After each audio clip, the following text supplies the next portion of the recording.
Bem-vindos a mais um programa semanal Ambiente Natural, sempre com apoio da entidade socioambientalista União Protetora do Ambiente Natural. Hoje, para nós falarmos um pouco mais sobre questões ambientais relacionadas ao homem do campo, ao produtor rural, trouxemos aqui o convidado Maicon Berwanger, técnico agropecuário, extensionista da Emater Montenegro. Bem-vindo, Maicon. Tudo bem?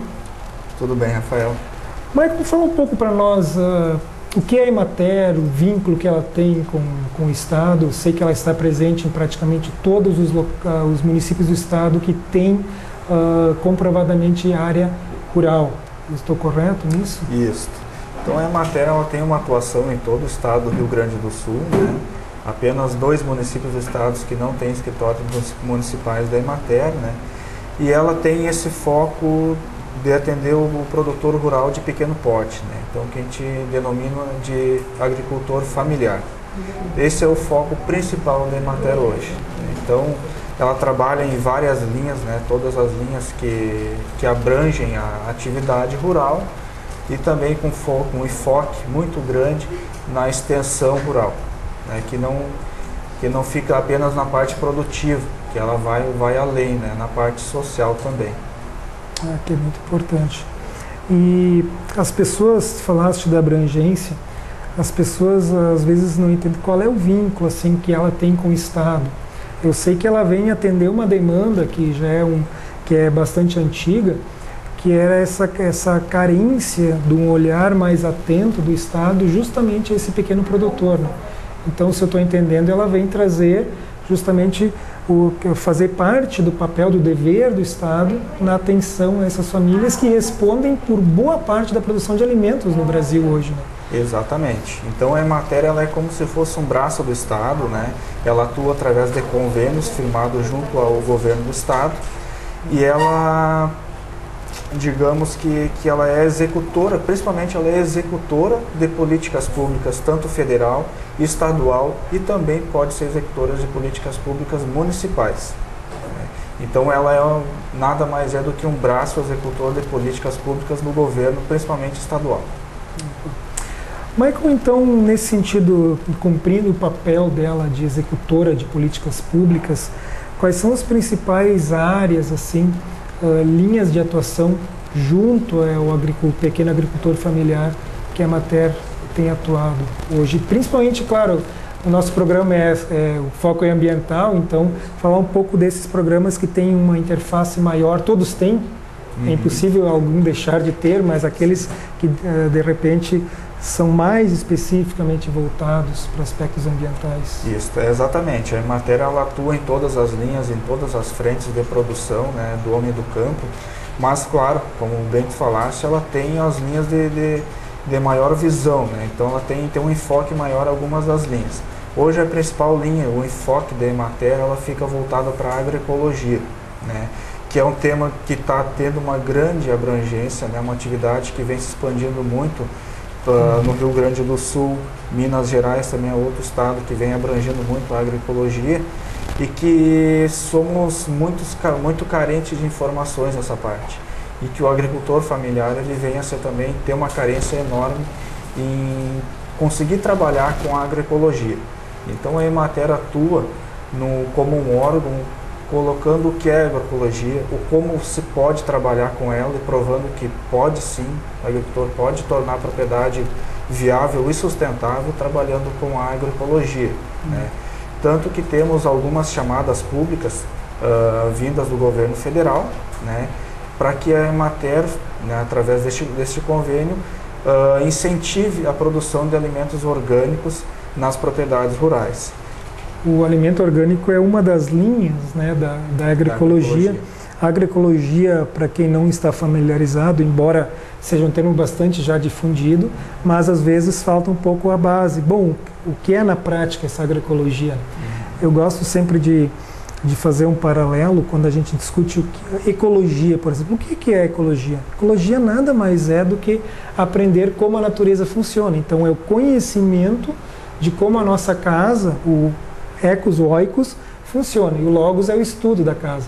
Assim como a economia, a gente acha que não tem nada a ver com o ambiente, mas não. Economia deveria ser a administração da casa, a administração do recurso natural. E como eu vou administrar um recurso se eu não tenho conhecimento em ecologia? E agora, quando a gente traz essa questão da produção, também, então, a agroecologia é tu produzir à luz, ou seja, com os conhecimentos, resgatando os conhecimentos dos processos naturais, ou seja, de como a natureza funciona.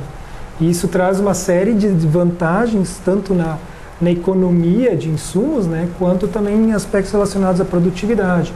E dentro deste pacote de, então, trabalhar, estou falando certo, a produção orgânica dentro do conhecimento ecológico, existem diferentes linhas. Uma delas é a produção orgânica, ou seja, livre de insumos químicos, de defensivos químicos, né? O defensivo é o nome bonitinho, o nome talvez mais chocante é agrotóxico, né? Exato.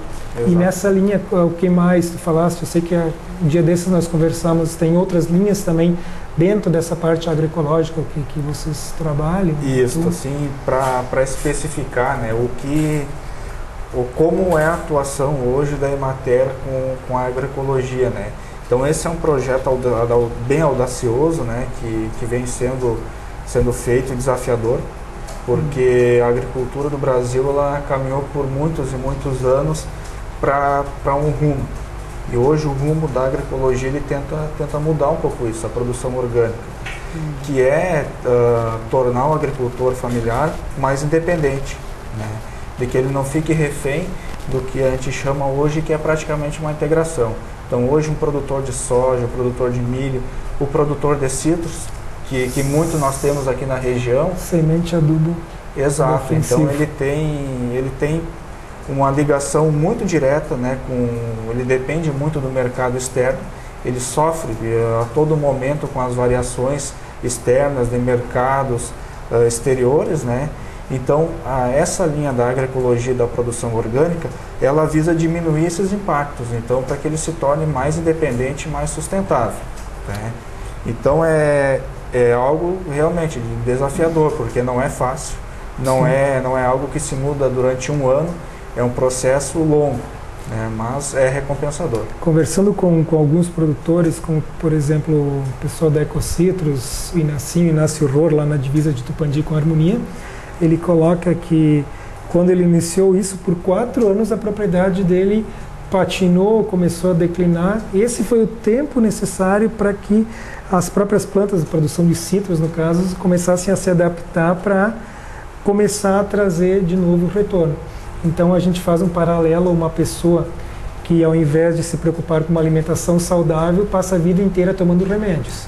Se ela simplesmente parar de tomar remédio da noite para o dia, talvez ela sucumba. Então não é da noite para o dia, mas começa se resgatando uma alimentação natural, saudável, e vai se partindo para exercício, qualidade de vida, e aí aos poucos os remédios começam a deixar de ser necessários. Perfeito. Então, como o Bento colocaste, a propriedade do Inácio é um ícone, né? Ela é referência estadual na linha de agroecologia. E nós temos aqui no município de Montenegro também algumas propriedades que estão entrando nessa linha. Então, um exemplo que nós temos hoje, muito bem sucedido, é a propriedade do Luiz Laux, que fica na localidade de Faxinal, que também hoje está se tornando uma das referências estaduais, principalmente na produção de citros em sistemas agroflorestais. Então ele já é produtor orgânico há muito tempo, né? E começou há uns 15 anos atrás a trabalhar na linha de agrofloresta, para que tenha uma melhor sintonia, né, do pomar com a natureza, para que tenha essa simbiose, né, e para que aí o pomar principalmente sofra muito menos com as intempéries climáticas, né, e ataques de fungos e doenças. Então tem uma harmonia, né, mas o produtor tem que ser um produtor diferenciado também, né, Rafael? Tem todo o aspecto cultural por trás. Exatamente, não é qualquer produtor, como tu falaste, que que vai mudar isso em 2, 3 anos. Tem todo um caminho de redesenho, que é o que a gente chama. Tem que pensar, né, sempre a médio ou longo prazo. Exatamente. Não é amanhã que a coisa acontece. Exato. Mas olha, a gente tem e está aumentando, isso está se tornando, o Montenegro hoje está se tornando um exemplo, né? Que a gente tem projetos muito bem sucedidos, como por exemplo a Ecocitrus, né? Que são produtores ecológicos. Os pioneiros aí, né? Exato. Michael, e falando do escritório da Emater em Montenegro, quais são as principais demandas que chegam até vocês no dia a dia e que serviços vocês oferecem ao produtor rural?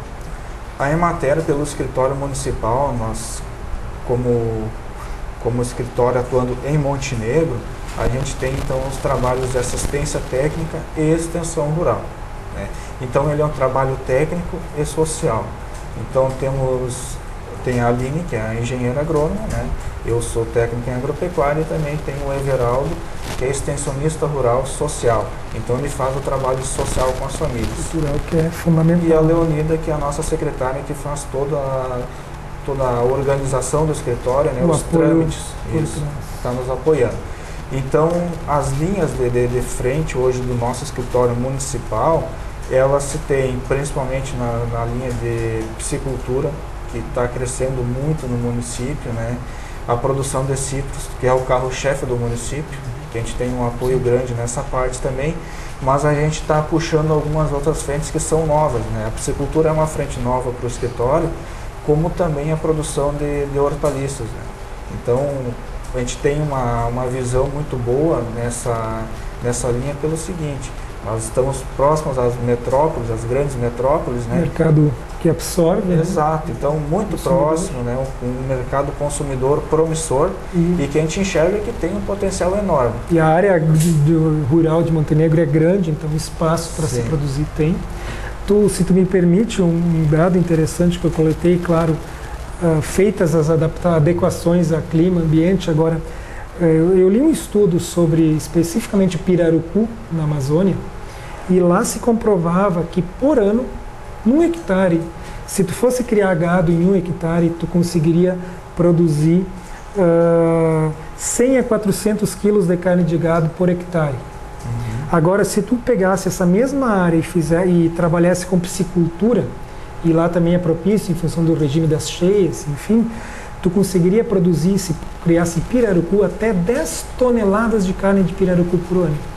Então, isto é também aprender um pouco com a vocação, ou seja, de acordo com a característica do ambiente, ou seja, já resgatando do conhecimento ecológico lá, qual é a cultura que melhor se adapta. Às vezes a gente fica aqui tentando insistir com uma cultura, batendo de cabeça, quando o ambiente está dizendo para nós que não, outras são muito mais simples e trazem um retorno bem maior, né, Michael?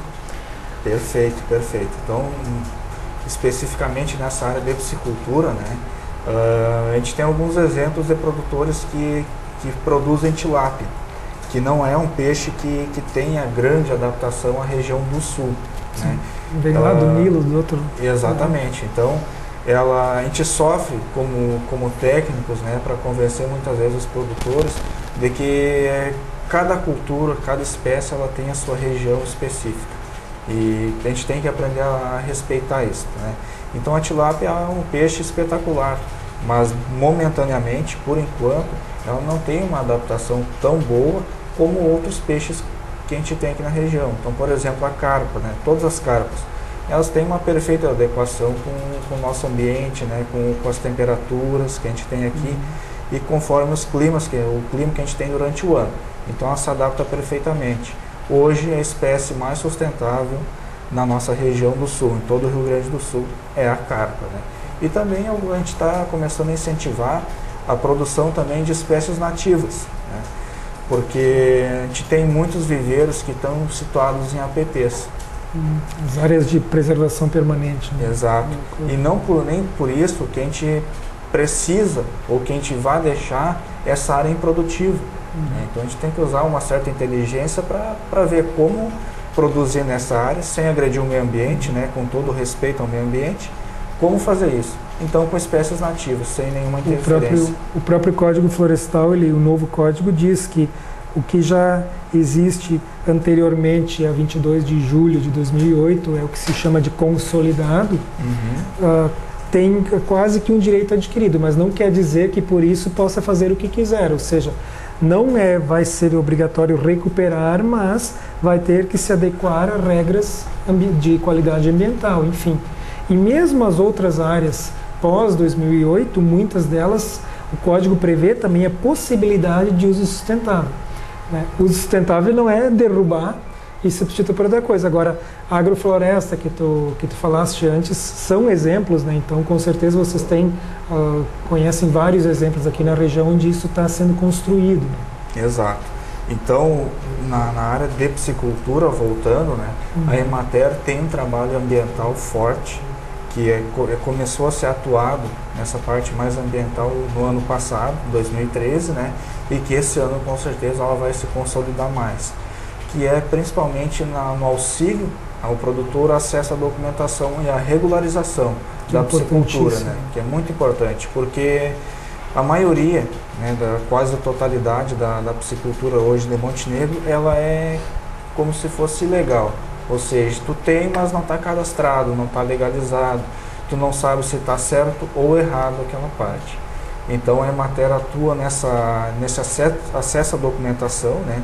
Acesso a essas políticas que os piscicultores podem acessar. Que é um outro aspecto, porque trabalhar na clandestinidade pode dar a falsa sensação de que vai poder fazer o que quer, só que deixa de aproveitar uma série de facilidades e recursos financeiros, conhecimentos, maquinários que estão disponíveis. Então, muitas vezes, regularizar, né, é bem mais interessante, muito mais estratégico do que ficar escondido, porque às vezes acha que está fazendo errado, ou é uma pequena adequação, já estaria nos conformes. Né? Perfeito. Então, quando a gente começou a trabalhar com esses piscicultores, a maioria, 90%, acreditavam que estava legal. Que não tinha como regularizar a área deles. Isso foi muito interessante para nós. Chamado preconceito, né? Exatamente. Então foi interessante porque a gente fez as visitas a todas as propriedades de um grupo de piscicultores que nós temos e apenas uma propriedade não se adequou. Essa ficou, então, que tem viveiros em áreas de EPP. O restante é passivo, né, e perfeito, não tem agressão nenhuma ao meio ambiente, que está recebendo, né, a gente está em processo de regularização das áreas, que em breve vão estar recebendo então as licenças ambientais e licenças autorizando, né, a produção de peixe. Isso também é que não existe nada melhor do que poder encostar a cabeça no travesseiro e dormir tranquilo, sabendo que daqui a mais o tempo, se manter a renovação dessa licença, não corre o risco daqui a pouco de chegar alguém e impedir a atividade produtiva. Né? Isso. Então, se tendo uma atividade regularizada dentro do município, a gente acaba tendo um poder, né, de expansão dessa atividade muito maior, porque ela se torna mais visibilizada, ela é mais valorizada também, né, pelas pessoas que estão de fora. E um dado muito interessante disso são as feiras do peixe que a gente faz durante o ano. Né? Então, no ano passado a gente fez 2 feiras, que foi a Feira da Semana Santa, né, que inicia na quarta e vai até a sexta-feira, e outra que a gente fez fora de época, né, que foi uma feira pioneira. Então a feira que nós fizemos assim durante a Semana Santa, ela praticamente absorve toda a produção do município. Então, já é uma cultura de comer peixe. Então isso é um indicativo de que o mercado consumidor consome naqueles dias ali e o restante vem da onde? Isso vem de fora. O peixe está vindo de fora do município. Ou seja, a produção atual não atende à demanda do município. Atende. Com certeza. Ou seja, então há um potencial de expansão, porque geralmente quando se vai produzir existe a preocupação, além da produção, de onde eu vou, como eu escoo, onde eu coloco a minha produção. Então essa questão aí no município em termos de produção de peixes estaria não solucionada, mas seria uma preocupação menos importante porque existe demanda. Existe demanda. E claro, né, sempre que a Emater apoia uma certa área, um certo rumo, a gente tem um estudo e uma ciência por trás de que isso vai dar certo, né? A gente não pode pensar apenas em produzir, mas a gente tem que pensar para o escoamento dessa produção. Não é um grupo de pessoas quaisquer, agora vamos fazer aquilo para ver o que vai dar. Né? Tudo que se fala aqui, se fala lá, tem todo um know-how por trás, né? Exatamente. E um ponto-chave desse incentivo que a gente teve à piscicultura foi uma feira realizada na casa do produtor, né, fora a época da Semana Santa, onde os produtores fizeram a comercialização de 400 quilos de peixe vivo em uma manhã. Então faltou produto. Isso foi indicativo de que nós temos o mercado consumidor fora da Semana Santa. Então a partir disso a gente resolveu entrar com tudo, vamos dizer assim, né, na área da piscicultura e realmente incentivar mais ainda a essa área de produção. E juntamente com isso o município também, né, vem correspondendo com auxílio à piscicultura, com equipamentos para a construção de novos viveiros, sendo que todos têm que passar pela regularização que a Emater e a Secretaria do Meio Ambiente acompanham eles. É só dessa forma que eles conseguem fazer a implantação de novos viveiros. E isso também na linha daquele cadastro ambiental rural que o governo do estado está implantando, que pretende, eu ouvi dia desses no secretário de Planejamento, no horizonte de mais 2 ou 3 anos, ter-se o registro, inclusive delimitação georreferenciada de todas as propriedades do Rio Grande do Sul. É um trabalho e tanto, mas depois que estiver pronto vai facilitar bastante a vida, desde o produtor até quem atua na área ambiental, social, quem comercializa, quem procura o produto, né? E aí a gente falava um pouco, saindo um pouco da piscicultura, tu falaste da olericultura, as hortaliças, que também eu sei, eu como consumidor e minha família como consumidor de produtos orgânicos, o maior entrave que nós encontramos hoje é a quantidade de produtos disponíveis, porque quando aparece, rapidamente desaparece. Não é nem tanto a questão do preço, porque são alguns centavos a mais, e se a gente levar em conta que aquele preço lá está trazendo qualidade ambiental, então eu estou pagando não somente pelo produto, mas estou pagando por um ambiente mais equilibrado, e quando, ao invés de um produto com agrotóxicos, quando eu pago aquele preço, não é contabilizada a degradação ambiental, porque isso é jogado para os outros, para a sociedade resolver, né, as externalizações que se chama. Então o preço não é tão diferente, na realidade ele é até mais barato, levando em conta todos os outros aspectos, né. Exato. Os benefícios, principalmente a saúde, né, que os produtos orgânicos disponibilizam. Então, na parte de produção de hortaliças, né, a gente está iniciando esse ano, principalmente, um trabalho mais focado nessa área. Tá? Então a gente está recebendo aí uma chamada pública, né? Explicando o que é uma chamada pública. É um projeto dos poderes federais ou estaduais, neste caso é um projeto federal, sim, onde o governo lança esse edital como se fosse então um pregão eletrônico, né? Então a entidade que melhor se propõe a fazer um trabalho melhor qualificado é a vencedora. Então cooperativas e associações também entram nessa disputa. Que é quase justamente para fazer valer as políticas, ou seja, ele tem as diretrizes, percebe que sozinho não tem capacidade, ou não tem a equipe completa, enfim, a estrutura, ou mesmo a inserção necessária para executar aquilo, então ele terceiriza, ou seja, disponibiliza recursos, e aqueles que, como tu falaste, se enquadram nessas características de qualidade, economicidade, efetividade, vencem. Isso.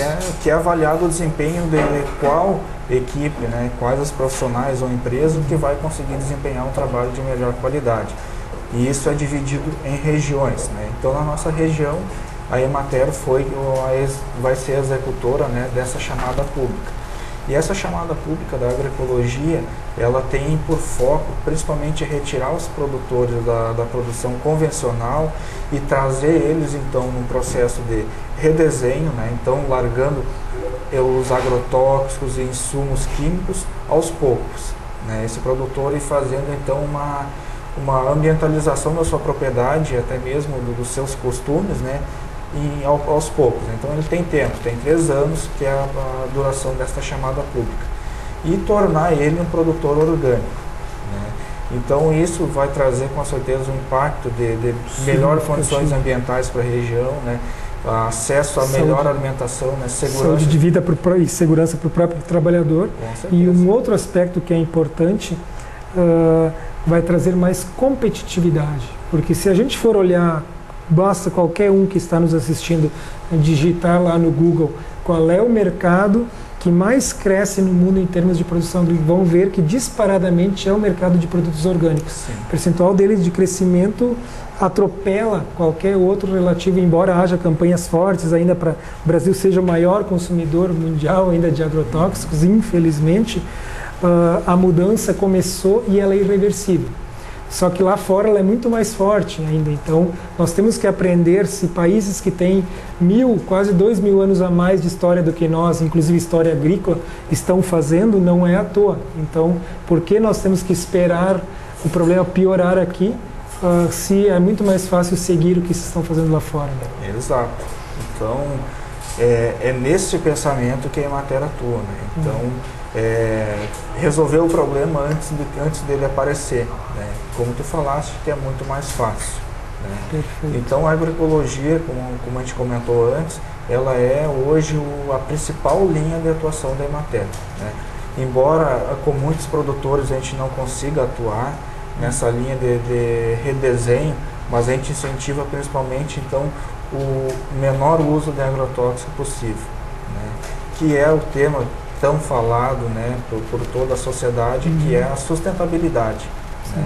Essa também é outra linha que se encaixa dentro de todas as linhas de trabalho da Emater. Ela é uma linha transversal, conforme a agroecologia e meio ambiente também são transversais, né? Então todas as linhas, seja piscicultura, olericultura, fruticultura, produção leiteira, leva em conta esses aspectos. Leva em conta esses aspectos. Michael, e a questão assim do custo para o produtor, e a ação, a atuação, claro, tu colocaste, é focada no pequeno produtor familiar, mas é exclusiva se alguma outra pessoa precisar ter esse aporte de vocês, esse auxílio técnico, conhecimento, pode acessar vocês também. E quais são os custos, como é que funciona isso? Bom, ao produtor especificamente? Sim. Como a Emater é uma executora, né, de políticas públicas, então ela tem uma forte ligação e ela segue sempre a linha do governo estadual e federal, e hoje a linha, né, focado no agricultor familiar, essa é a nossa prioridade. Então a gente segue as prioridades. Hoje o produtor rural de pequeno porte, o agricultor familiar, ele é o nosso público-alvo. Então no momento que eu tenho um público que acaba ocupando, né, meu tempo de atuação, que ocupa todo o meu poder de trabalho, eu foco só nele. No momento em que essa demanda cai, eu posso atender sim produtores de maior porte, com certeza, né? E tanto que a Emater procura sempre apoiar os agricultores em geral, não apenas de pequeno porte, né? Hoje, colocando o exemplo de Montenegro, né, hoje a nossa demanda, a gente tem uma demanda enorme de agricultor familiar. Então a gente não consegue ter uma atuação nas propriedades de maior porte, né? Tanto porque ela acaba sendo uma consequência, né, Rafael? Então a gente procura, por exemplo, incentivar a agricultura familiar. A gente tem um trabalho com aquele produtor para que ele melhore a qualidade de vida dele, para que ele também aumente a sua produção sustentavelmente, né? E esse produtor futuramente ele pode se tornar um produtor de maior porte, né? Então ele acaba de certa forma escapando dessa área que gera muitas vezes uma vulnerabilidade maior para ele. Então, né? Que na realidade é um processo de empoderamento. Então poder Isso. também é a capacidade de acessar informações, enfim. Ok. Michael, e para nós finalizarmos, então, um contato como produtor que ainda não conhece, se é que existe algum aqui em Montenegro, o escritório da Emater, daqui de Montenegro, onde ele pode procurá-los, algum telefone de contato? Bom, então a Emater ela é de fácil acesso, né? A Emater fica localizado na rua João Pessoa, aqui no centro do Montenegro, né? Próximo aos Correios, então é um local de conhecimento, São né? João, próximo à Escola São João, né? O escritório fica no andar acima da inspetoria veterinária, tá? Ela está aberta a todos os agricultores que quiserem fazer contato com a Emater, procurarem uma ajuda, um auxílio técnico, o escritório está aberto. E então para um contato via telefone é 3632 1543. Também pode ser feito este contato, né? Ok. Michael, muito obrigado e um bom trabalho. Rafael, agradecemos a disponibilidade do espaço para a gente colocar o trabalho da Emater e estamos dispostos aí a novas entrevistas e conversas. Com certeza. Obrigado pela audiência. Até a próxima semana.